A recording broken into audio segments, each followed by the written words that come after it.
it gets tiring when you're always in the project with yourself, right? It's like you're in your own projects all the time.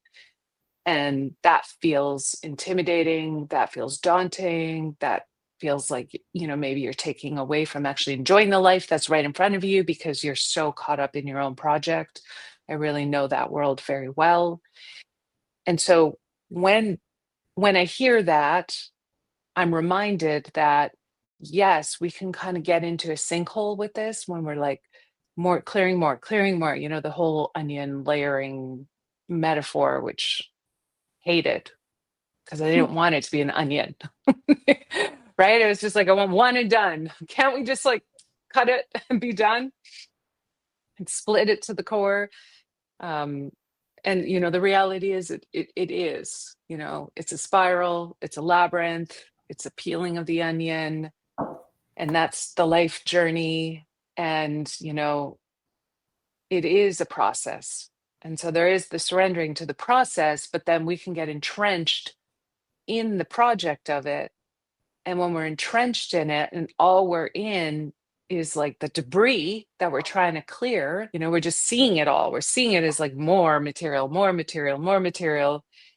And does it ever end? And then the mind can get really hooked on all the material, right? Like the material itself that we're trying to move so we can have that clear road through our tears, through our laughter, through our anger, right? Like the material that we're trying to digest and metabolize, we can get really entrenched in the content of the material. And then the mind makes up stories about the content of the material. So now we've got layers upon layers, and we're like, wait a minute, I'm so entrenched in my own content of all this material that I'm losing ground. I'm losing, where am I putting my time, energy, and attention? Where am I supposed to direct it?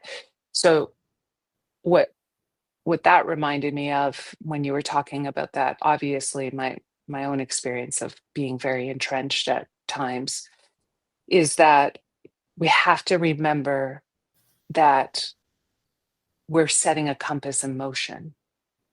So if we don't know where we're going, then we're just free sailing, right? We're not actually steering anything. The winds are just taking us. And so then we would feel really ungrounded or off path. So we have to really know where we're going.